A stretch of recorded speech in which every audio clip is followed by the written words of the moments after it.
you think it's coming, and he won't give it to you. You know what I mean?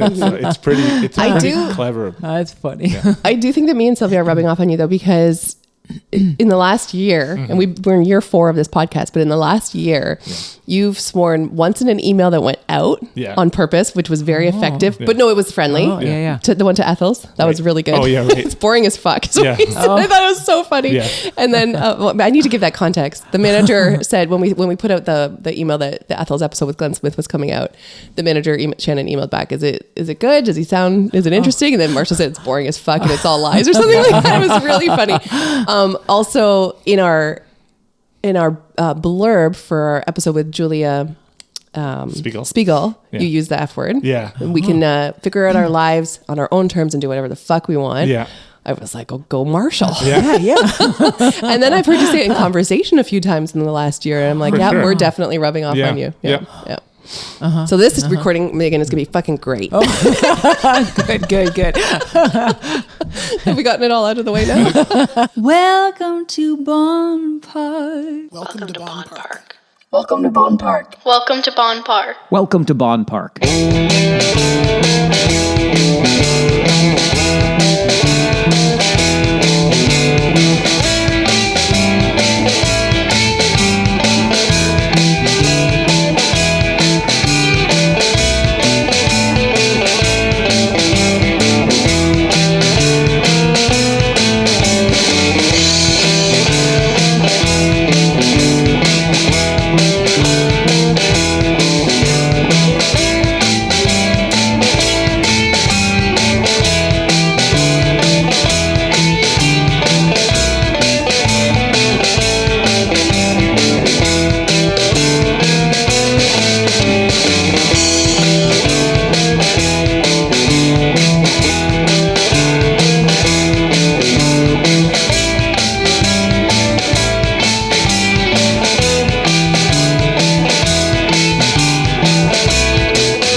Welcome to BONN Park. I'm Sarah. And I'm Marshall. And I'm Megan.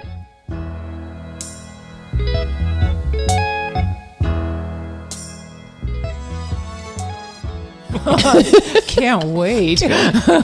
People will just think you're our new co-host. Yeah. Okay. Guest host. Yeah, you're our guest host for today. You can interview us. Yeah. We do talk about ourselves a lot on this show. Okay, Megan Skelton, thank you so much for joining us today.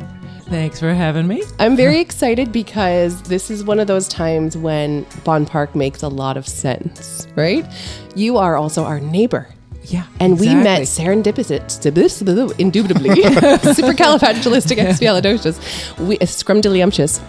We met serendipitously in the woods where I walk all the time, maybe about a month ago. Yeah, or so. Yeah, it was pretty cold. It was very cold, very, very cold day. And of course I have my normal Sarah's out in the wild look. What is it, Marshall? Big sunglasses and a hoodie. Mm-hmm. Headphones on, head down. Yeah. So, or unless the sun is shining, then my head is up and I'm soaking it in like I'm some type of ethereal being. But walking through the woods, we're near the pond, coming into what I call the second leg. I think it was your first leg of the hike. And it was the first time ever I've been recognized in the wild for being a part of BONN Park. It happens to Marshall all the time. Superstar moment. Oh yeah, it was pretty great for me. You're like, you're from BONN Park, right? And I was like, oh, this is wonderful. So I met you and your husband, and I'm gonna guess I think his name was Ron. That's right. Ron. Okay. Yeah. Met you and your husband. We had this lovely chat, and then of course now that I put 2 and 2 together, and I realize you're Megan Skelton, who's been engaging with us online, and you're an artist. Yeah. So you've got to come on our show. We've got to talk to you. I also had this beautiful chat with Ron about our other show, An Unscripted Spectacle, which we're very proud of. And Ron is one of the few people that I've ever met or spoken to who gets, like, just somebody who's like a regular Joe, regular Ron, who gets what wrestling is. He understood. He had listened to a CBC interview a while back that he was telling me about, and he said, the fans and the wrestlers and everybody involved, they're all suspending their disbelief and they're enjoying wrestling as though it's a magic show. And I was like, oh my God, Ron gets it. Ron knows exactly what it is I've been trying to learn for the last year. And it was a beautiful conversation. So thank you for approaching me. Oh, hey. Even with my disguise on. I know.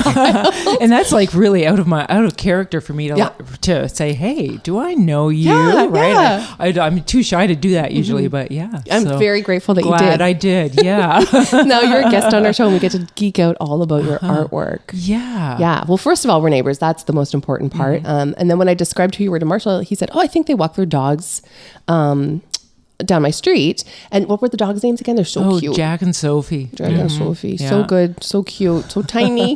What are they? There's one's a little wiener dog. Yeah. And one is, she's supposed to be a Karen Terrier. She's kind of a mutt. I am too. I just got my 23andMe back. Big mix. Big mix. But yeah, no, I was so grateful for that. And now I want to geek out about your artwork. So online on Instagram, you're Megan's Brushstrokes. That's right. And your artwork is beautiful. Thank you. I will tell you, you're welcome. One of my favorite pieces is, something that we all see every day. We drive by all the time, but you have a new take on it. And that's the Seagram Distillery building, which is the lofts. Your piece is, it's sort of in the fall. This one isn't because you do watercolor as well, right? This one isn't watercolor. I don't think. I think it might be. Oh, is it an acrylic one? Oops. I just scrolled past it, people. Just a moment. Must scroll. Yeah. For some reason, I feel like I'm under pressure, even though I scroll all day, every day. It's just I pass it when I bike to work and bike all through town and everything. And it's the black sky behind it to me that I've never. It's always bright blue sky when people depict this building, and the black sky to me, I was like, I like this. Thank you. This feels special to me. Yeah. It was kind of fun playing with that one. Right, I like playing with the local stuff, and that's it's funny because that's what people like. Yeah. Right, I do other stuff too, but the local stuff, it's like. I did an art show and all these people just sort of came up and started talking. They'd see a building and then they tell me a story about the building, right? Like their history there or when they snuck in for drinks when they were underage, right? Like when they lived there with some roommates and they couldn't pay rent, but they could cook and right. There's always just like the stories just started coming out. It was awesome, right? It was sharing a shared community experience, I guess, with our places. Yeah, that's when I realized I'm like, these are not just buildings. This is our life out here, right? And that's why people are liking it. You have one piece, I think it was inspired by you were in Miami, and it resulted in me talking to my brother on the phone, who I said, our father had this powder blue car. Was it like a Chrysler Windsor? And he goes, yeah. I said, what year was it? He goes, 1961. I said, I just saw a drawing that I could swear that's our father's car. Oh, wow. And it sparked this big memory I haven't thought about that car in a long time. And there it was, Yeah, exactly. And it's kind of cool because online there's this community and they just say, hey, I got this cool picture from down in Miami. Let's all draw it. And everybody just has a different version of it. And it brings back memories and it's pretty cool. And everyone's really accepting of all the different, yours is a sketch, yours is colorful, yours barely looks like a car, but it's a car. And we all just kind of support each other and go, cool. That's like really cool, right? Where did you get the idea to like photograph or get a photograph of a really dingy, rough space and turn it into something so whimsical and beautiful? And that's a good question. I don't know. We just, Ron and I sort of bike and hike all over town, and we just take pictures of stuff, right? So sometimes I stop and sketch or paint on the go, but mostly we're on the go, right? And it's like, that's kind of cool looking. I don't know. Why do I like the broken down stuff? That's a good question. Because it's beautiful. Right? Yeah. And it's just kind of like the city and the heart of the city. And so gritty, some of those images you're working from. One of my favorite books that I have is a book of photography called Stages of Decay. And it's all like stages, theaters, maybe, you know, a gymnasium with like the cafeteria type style stage from high school, or big amphitheaters, and they're all just in complete disrepair, completely falling apart. And it's the book I go to the most to look at. Oh, I would love to paint some pictures from that book. Well, I'll let you take a look at it. Yeah, you know, I don't know. I guess every city we just got our alleys and I remember, you know, years ago exploring in San Francisco, and a concierge said, well, just go down this alley. It's going to look like it's really scary. But there's this really cool spot down it. And I'm thinking, oh, man, this is like so bad. This is where his buddy comes and mugs me. I'm like, what am I doing down here? And of course, at the end of the alley, there's this really cool, you know, a cool little spot that I'm glad I went to. And so it's like there's magic in these places, right? And one of the things I want to call back to that you said just a little while ago there was, these are more than buildings. This is our community. This is our space. These are our stories, which is what Marshall and I try and tap into all the time with this show. But I said something, you know, in the last few months to my oldest daughter, Justina. She was talking about how weird neighborhoods are and how they spread, and just sort of getting that sort of teenage perspective of what cities look like, you know. She was talking about that. I said, well, you know, we're all just kind of like permanently camping. None of us really own the space that we live on. It's sort of this social contract. None of us own any of this. It's all just kind of made up. And that kind of rocked her world a little bit. She just said, please never say permanently camping to me again. But it's true. We're so temporary. Maybe that's why these sort of decrepit and rundown areas are beautiful, because we know that everything is sort of fleeting and temporary, and you know, we're not here for long. Yeah, that's deep. That's very is deep. It? Yeah. I grew up on Talbot Street, and what's really interesting to walk down Talbot Street is, from my childhood, everybody's gone. Like, it was an older neighborhood to begin with. It was an older suburb. Yeah. But I don't mean the people who were my age would have been kids. I mean all the adults who were in their 60s, 70s, 80s. They're all, and to look at each house and go, and notice the differences in what the houses look like, and the changes made to the awnings and the whatever, the garage. Now there's a garage there. And to realize all those people, you know, the Barbers, the Gingricks, you know, the Andersons, they're all gone. And then thinking about how, well, here in my neighborhood, that will happen to our neighborhoods too, right? Like, whatever kids are, you know, observing us, little kids, that we too will all be gone. Oh. I sometimes think about that with the trees, because our neighborhood is newer, right? I sometimes think, well, won't this be a nice place to live when these trees are grown? I thought that too. They won't grow any bigger. No, they're all dwarf trees. I don't know. My silver maple is doing pretty good in the backyard here, but the previous owner planted it see it where it is, smack dab in the middle of the yard. It's the strangest place to plant a tree. I'll never understand. Maybe he was looking for a hammock situation at some point. I don't get it. Hammock situation. But it is growing nicely. We had a willow tree growing up that was right smack That's in the my middle, favorite. and it dominated the whole house. Yeah. I remember going over to neighbors' yards, and you could see the roots of our tree like coming up in the neighbor's yard. Wow. Megan, one of my favorite drawings of yours is paintings. Is the cheese counter at Vincenzo's. And what that evokes for me is the fact that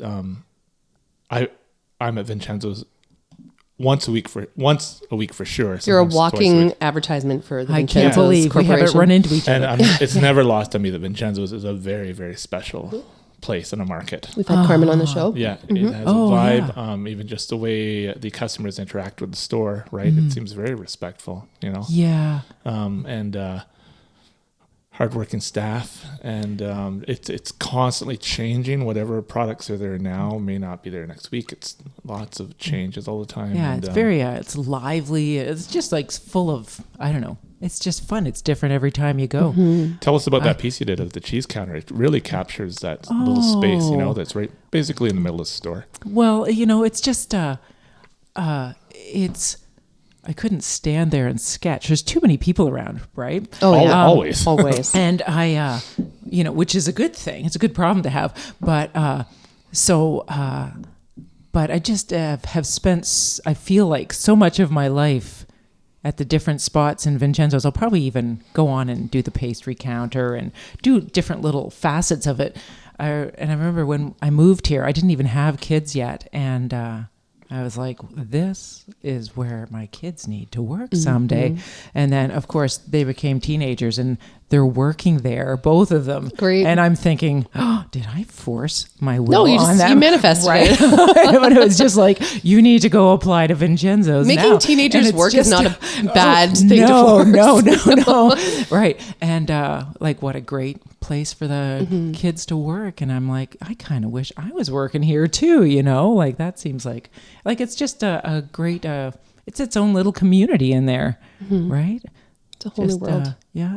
When I think about your work, I can see when you on Instagram have the drawing and then you have the photo that was inspired it.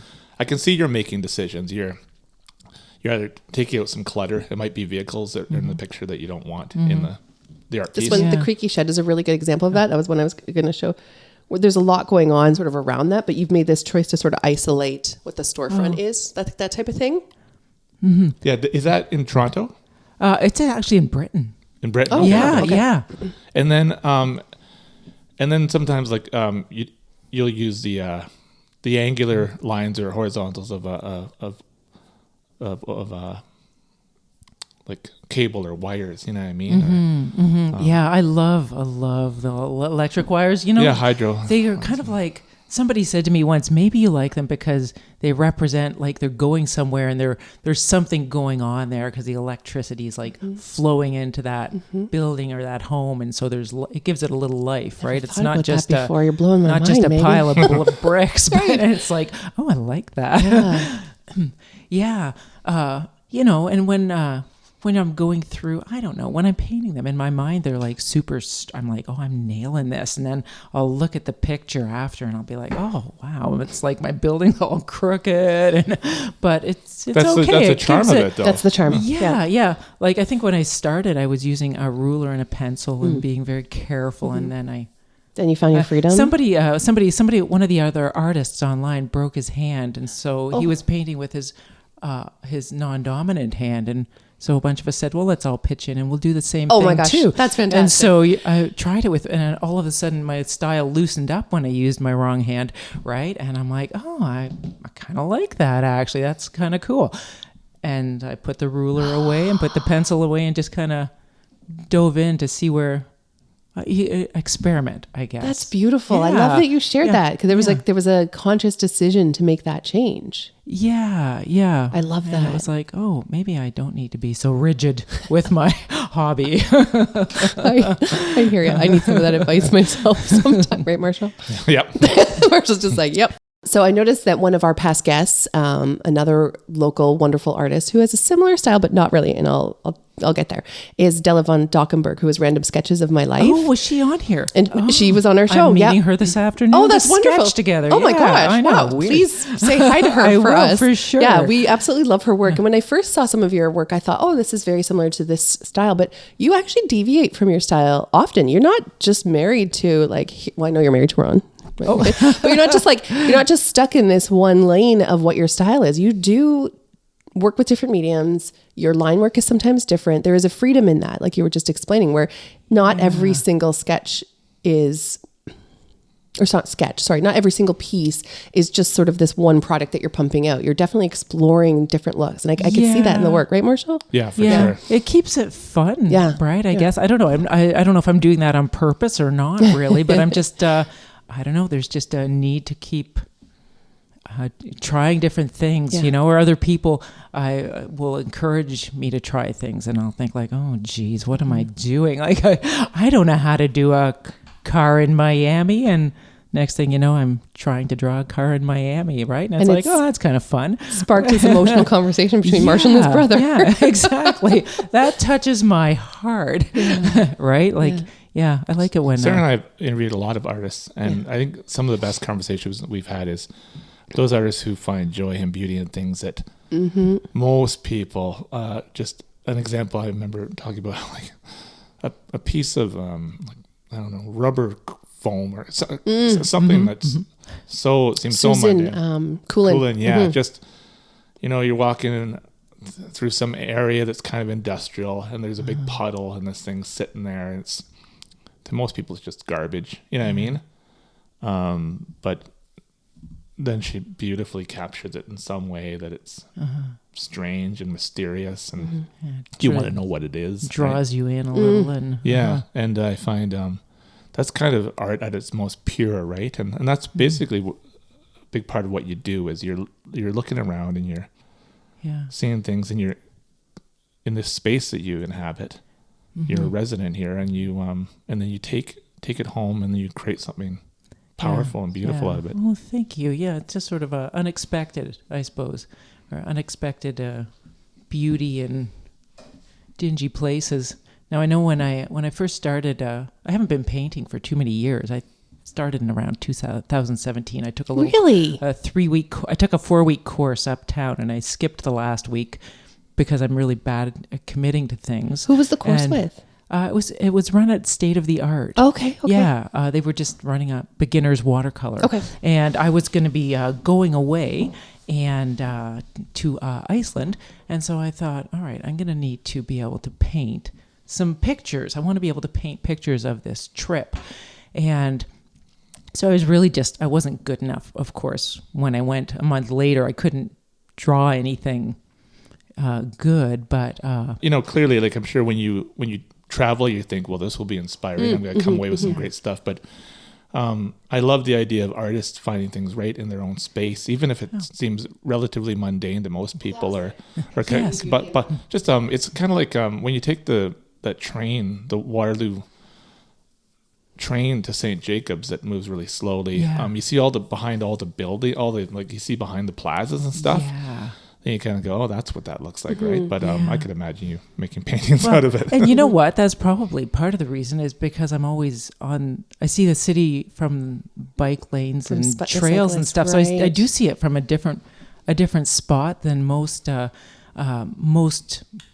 if you're driving, right? The world looks different. So when I get in a car, I get lost because I hardly know how to get around by a car, but I could get to Cambridge on a bike, but put me in a car and I'm lost because I don't know those spaces. So I do know the back behind the scenes spaces, I guess. Right. But I know. So my intention, I think when I started painting was I wanted to be able to paint when I traveled. And then we had to cancel a trip just when COVID, we were just starting to hear about COVID. So it hadn't gone crazy yet. Like there were no lockdowns. And I said, I kind of went into a depression. I'm like, well, what the heck am I going to paint now? And Ron goes, well, why don't you just paint the things we see every day when we're out biking and hiking? And I'm like, here? Ron, he gets the art. Yeah. Oh, I know, an inner artist for sure. Yeah. And I was first, I just I'm sure I turned my nose up and thought, what am I going to, really? Like, but, I tried. And I was like, oh, all right, I'll draw the things I see on my walk to work in the morning, right? And I'll try and draw something, a few times a week. And then it kind of, I don't know, it just moved from there. My kids said, like, put it on Instagram, Mom. And aren't you glad you did? You have a bigger following than us. Oh, really? You do. We have good listens, we have good downloads, but you've got a bigger following than us on Instagram. Everyone, Megan's brushstrokes is more famous than BONN PARK. So let's have a follower war. No, but you saying this about how that process came to be, like Marshall and I share this with you. Like Marshall, when I'm taking photographs that I'm not being paid to take, when I'm taking photographs for my own enjoyment, it's usually these weird corners and things that I'm finding beauty in. And many times when you and I have been out and I've taken a picture, you're like, where did you even see that? Same with what your writing is. You are taking everyday stories of people that are normally overlooked, typically when you're doing your own passionate writing, and bringing those forth for the community to read in your column, right? And our blog. Column? Mm-hmm. Yeah, I have a weekly newspaper column. In the Waterloo Chronicle for 17 years. Yes, I've read your stuff before. I never put it together. He's the same Marshall. Oh. Yes. I find I realized early on that sometimes the best stories in the community come from striking up a conversation with a stranger. Yes. I remember like BONN PARK. I remember just seeing a guy buying a lottery ticket and asking him if he won the lottery, what he'd plan to do with it. And he started talking, and I said, "Okay, stop." I said, what if we make this into a newspaper column, right? And it was an amazing story. He'd been a lifelong hockey fan, and he wanted to, if he won millions of dollars, he would get a bus and travel around North America, going to every hockey game for an entire season, every game that he could go to, because there's more than one game on any given night. And that was his dream, you know, and he had it all planned out. Like he had it all. He was ready. He's ready. Yeah. He's ready. He's got his bag packed. Yeah. I thought that was really cool. It made me think about how many other people have some plan in place when they're doing their lottery tickets, Yeah. Interesting. And his was it also involved paying off somebody's mortgage and doing this for somebody and doing, but for himself, I really liked that idea that he was going to travel on a bus and see a NHL hockey game every night. Wow. Wow. That's a cool dream, actually. And very well planned out. I know. Yeah. I try not to think about that too much because I'm like, I don't know. It's scary to dream. Yes. Well, I hope he won. Yeah, me too. I always, whenever I hear the numbers, like somebody won an $18 million lotto, I always think about the troubles that could bring. Oh, yeah, for sure. Just live the same. Yeah. Yeah, give to exactly. others. Yeah. Pay off your whatever, live the same, and give to others. I do have a plan. That's it. Oh, there you go. Thank you, Marshall. Please continue. This all came out of what I do every day, which is interrupt you. Please continue. The dark lines in your work, especially when it comes to the architecture, are very important to the piece. Is that the last thing you're putting? Oh no, that's first. That's first. Yeah. Okay. But, Tell us it's about almost the process. it's like I'm creating a little coloring book for myself. Oh, really. wow. It's like I'll sketch. I think I started doing that because we were traveling through Scotland and it was kind of on trains and it was hard to paint on the train and spill water and all that stuff. So I would just sketch. And then when I got home, back to Canada, I could sit and paint it. And it was kind of like reliving the memories too. It was kind of a nice experience. And, if I start traveling again, I'll probably do the same thing because I liked that. It's like you're traveling twice. It's like, oh, yeah, I forgot about this little flower stand in the Glasgow train station or whatever. And so it's just kind of a nice experience. So that's why I started doing it that way. I love that idea. It was like revisiting a feeling. Yeah. My friendship with Sarah's that way in the sense that I'll see Sarah for a few hours. We're doing something or working on something. And then there'll be many days where I don't see her. Yeah, but I'm still kind of laughing. I'm either reliving something that she said that made me laugh. That was grossly inappropriate. No, but I can have this friendship with Sarah when she's not there because Same, buddy. Yeah, I just or I see something I'm reminded of something she'd say or how she might react to it. It's kind of like holding something that you enjoy and carrying it with you. Yeah. And in your case, when you do these sketches of somewhere you were far away and may never ever see again, it's like having this beautiful thing in your heart that's always going to be there for you, even if you never get back there, right? I think for a lot of people, they go on a vacation, they take their pictures, they come back home and they're back to... Yeah, and it is a different experience when you're sort of sketching it. You're paying attention to different things. And, now I wish I had been an artist with all my travels for years and years. Megan, I'm like, geez, I got to go back to all these places. I'm 46 years old this year. I'm just... I think there was a point last year when I said to Marshall, oh, I am an artist. And he's like, well, duh. Because you're a photographer? Is that what you were saying? Yeah, but I worked in like jobs for a long time. And we should get to job jobs. What is your day job? Oh, I work for the New Apostolic Church at their head office. Oh, great. Yeah, okay. I help their volunteers and help with the banking. So you're doing good stuff. work also. I guess so, yeah. Yeah, Work that I don't makes you know. happy, It work was that's like, it was a 3-day job when I came to Waterloo. I needed a job. And I just, back in the days when you could just get a temp job, and then they just hired me. That's good. And it was never supposed to be that long. It was only, but they liked you. And now it's like 24 years later, and I'm like, oh, okay, I'm still here. That's great. That's wonderful, though. Yeah, but it's just like it's 3 days a week, and so I've got more time to explore my art now. But aren't you glad that you're doing it now? Yeah. There's things I'm doing now where I'm just like, I'm trying not to beat myself up that I wasn't doing them previously. I'm like, well, this is the right time. And yeah, exactly. I wouldn't have gotten here without ready. that. Exactly. We weren't ready. And it makes you, when you're an artist, I don't know if you find this with your photography, but it's like you see the world differently all of a sudden. Right? Yeah. Everything looks different. I don't even know how to explain it. It's funny. Yeah. Like many experiences in your life, when they come to you, having kids, falling in love, trying new projects, it's funny how music makes sense. Oh, everything does look different. I often think of, maybe I should cut this out because now I'm just talking away. But has anyone seen Tangled, the Disney production Tangled? It's a Rapunzel story. There's a song. Mandy Moore there's a song. I'm not going to sing because I'm still fighting this lung thing. But there's a song that's called "I See the Light And it's like, all at once, everything is different. And at last I see the light, everything's different because of you, and it's sort of like, you don't get that unless you get it. Yeah. Right? It's a beautiful song. Yeah, of course. Love is great or whatever. But when you get it, it's a different level that, colors are brighter. Lines are sharper. Music has more well put. I should watch richness. that movie again. Oh my gosh, everyone watch Tangled. It's fantastic. A very deliberate choice you can make to love your neighborhood, your own space that you're in. You know, like you can decide that there's too much concrete and there's not any beauty here and I need to go somewhere else to, and Stratford is nicer and Guelph is nicer. But I think if you're going to live someplace, make the decision to love what's around you. Yeah. Well, I'll tell you, it's used to be like, I feel like I spent most of my life probably addicted to travel. I'm just going to come out and admit that. It's not right? a bad addiction and to if have. when you were coming back from a trip, you're always planning your next Right. trip, and there's nonstop. It's a cycle. And this painting here and around here, it's weird, right? It's just, I don't need to travel anymore. I don't know why.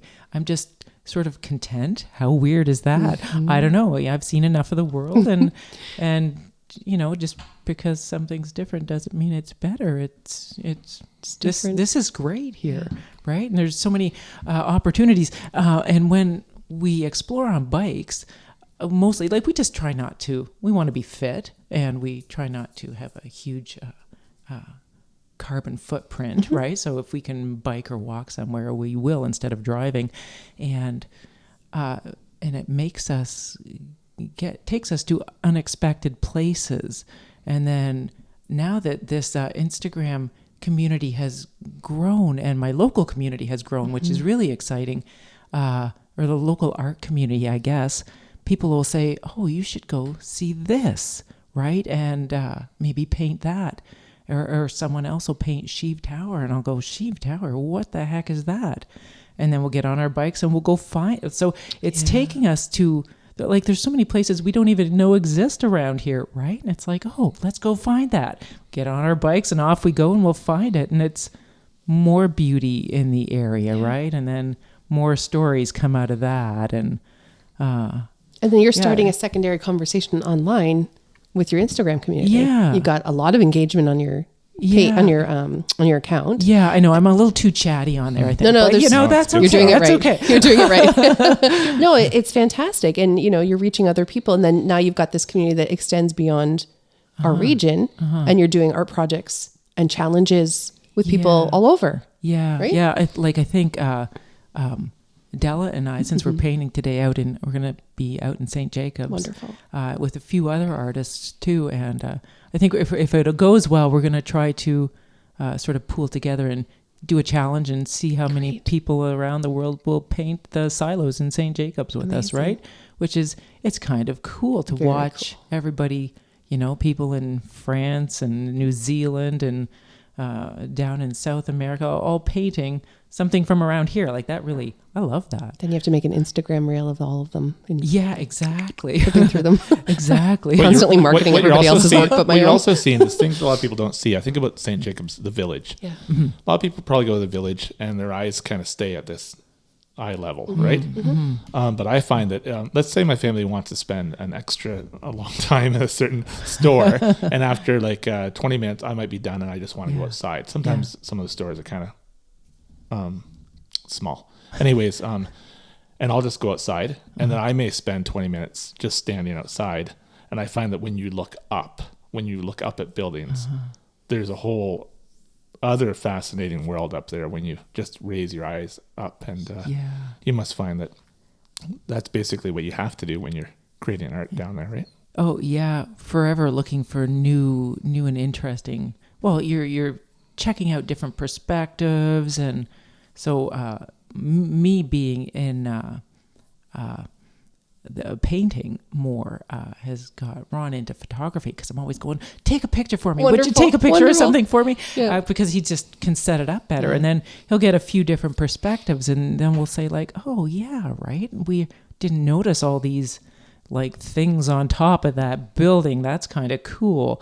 And let's go back and try and capture that part of it instead. And you just see things you wouldn't normally see because you're I don't go into the stores in St. Jacobs anymore. I kind of am outside scouring the streets and the bridges and the little backs of the buildings. And yeah, it's just, it does. You start seeing different things. When you first met Ron, did you have some sense that, oh, here's somebody who I can bike with and travel around with, and we can talk about what it is we're seeing, and explore it on another level than maybe most people? Yeah, well, we met in a spin class, actually. Okay, so you knew there was some activity. Yeah, and just, decided to try going for some hikes together and some bike rides, and it was a whole new, it wasn't just about like getting to a destination, it's about the journey,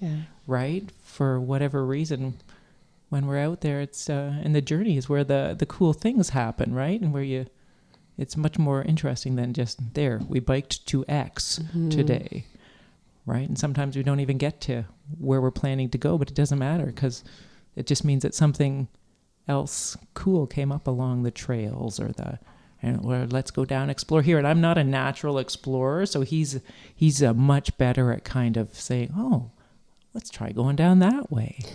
Right, for me, deviates from getting to X. But X. My brain goes to X. Same. But even if I don't want to go to X, that was the plan, and it's hard to deviate from yes, the plan. Exactly. Yeah. So that's really good for me, right? Spin classes connecting people all over the world. Exactly. Sorry, right, or just stop and grab a coffee along the trail, or while we're out, and it's just it's different. And then you sketch the place you're having coffee at. Right, so I never go anywhere without my sketchbook because you have to be prepared. I guess. Yeah. Are there? I guess there's routes you discover. Like, if I wanted to go to Elora on a bike, I'm not sure what route you would take there. You know what I mean? Are there a lot of roads that look like Lobsinger and Kressler and things like that you go, well, we feel safe and we're okay here. On these kind of roads. Yeah. Like mostly we can get almost all the way to Paris without having to go on roads. Like just, you cut through the woods and you're going behind some shops on a trail and then you're cutting down. Like there's this trail network here. Yes, it's incredible, amazing. Right? Like I don't know if every city in the world has these, but I don't think so. Like this is just, there's green spaces and we can get, so like Ron used to do a lot of Ironman races. And so he knows from those days where they would spend like gazillions of hours in the saddle, they just had to drive his bike as far as they could in the country. So he knows how to get us out to Elora and all those places without... Come on, Megan, without going in deep. I like because I don't want to die out there, right? When I think of biking to some of these places, I associate it with 80-kilometer-an-hour roads with 2 lanes. And sometimes you do have to hit it. I was part of a cycling group before, and sometimes you do have to hit through some of that, but it's not all of it. And lots of roadkill. And I think, well, how else are you going to get from this place to that place? Exactly. You take the long way. Yeah. You have to take the scenic route sometimes to get away from the busy spots. But someone once drove me to Guelph without going. Yep, you could do that. On the 8 there. I thought, wow, that's pretty cool. I know. It's crazy. If you don't use a GPS, you do your own mind mapping, not mind mapping, but you map out your route and I draw it on a piece of paper. Right. Wow. But with the rest of us using the dummy machine, we can just hit no highways and it will take us in those directions, which is great. Yeah. But it's so good for your brain to navigate. I know. Right? That's like huge. Having this conversation recently with somebody that we don't remember landmarks anymore. Like turn left at the silo. Turn right at the John Deere place. I just point. Did you see that? I just used the wrong hands. This is why I had to use the dummy machine. I used the right hand for left and I just used the left hand for right. I would totally do the same thing. Well, I want to talk about process. I like to geek out. And it looks to me like you don't do any digital work. You're pen to paper, pencil to paper, paint to paper. So tell us what that looks like. Like what kind of sketchbooks are you buying? Are they from Dollarama? Is there something from the arts or from State of the Art? What kind of pencils? What kind of paints? What do you like to use? Oh, wow. Okay. Well, I kind of try, or like right now I'm obsessed with little tiny paintings. That was my first art class in 2017. I bought myself this little pack of 2x3 paper and I was just like, I don't know why I need to paint on these, but I do. Great. I couldn't even paint yet, right? I hadn't even picked up my package of paints. But anyway, so I'll just, I think, and I've gravitated toward keeping smaller things with me because they just have to fit in my backpack or my bike bag, or they're just not going to work for my life, right? And then other artists will talk about the papers. So I'll try some fancier papers. I do like a cheap paper because it keeps my colors bright, right? So I know it's not a popular paper. Some of the, what do I like? I can never remember. I think I like the hot press that's super smooth.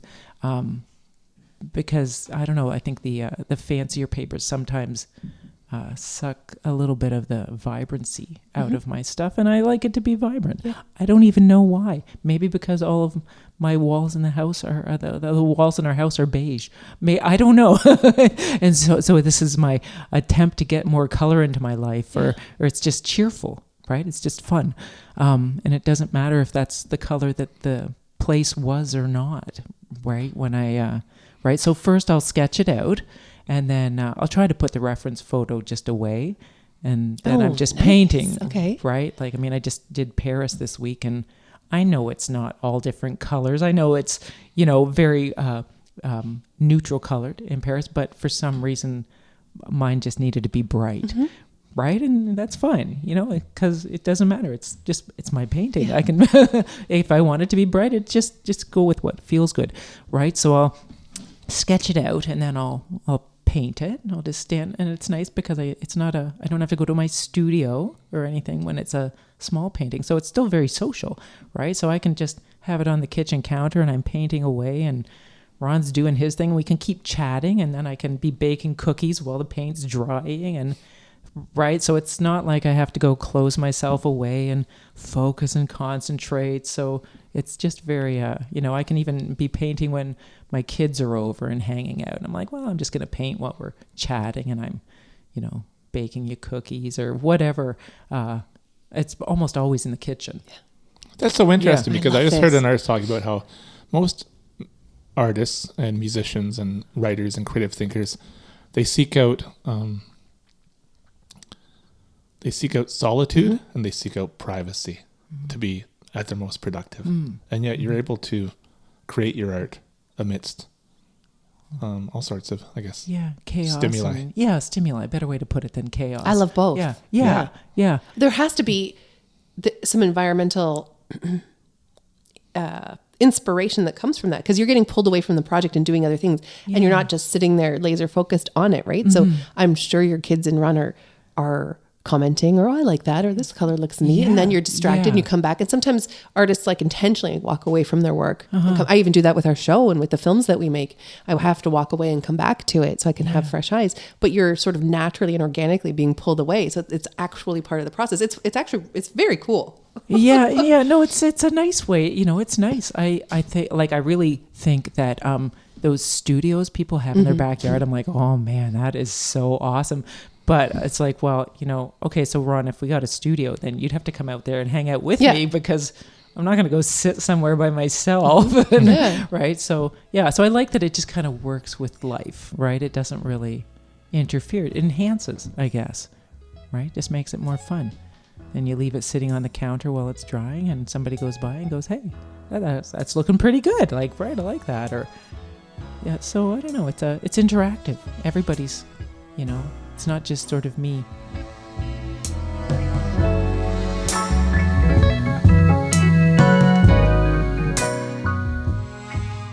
Sara and I are super excited for season 4 and all the amazing shows we're going to bring you. We're also really excited about our secret side podcast called An Unscripted Spectacle, Wrestling with Wrestling. And it's not actually about wrestling. No, it isn't. It's about a lot of things. Mostly life. Yeah. And there's a lot of laughter. Yeah, there's tons and tons of laughter. We're incredibly proud of it. So please check it out on all your streaming platforms. An unscripted, I can't say it. Can you say it? An Unscripted Spectacle, Wrestling with Wrestling. Meow, meow, meow, meow, meow. BONN PARK is made possible with the support of the Waterloo Region Community Foundation, the Kitchener Public Library, our local sponsors, and you, our loyal listeners. We make this show in Sarah's kitchen. If you like it, please rate and subscribe. That helps us get the word out to more listeners. The BONN PARK theme song is by Alan Lung.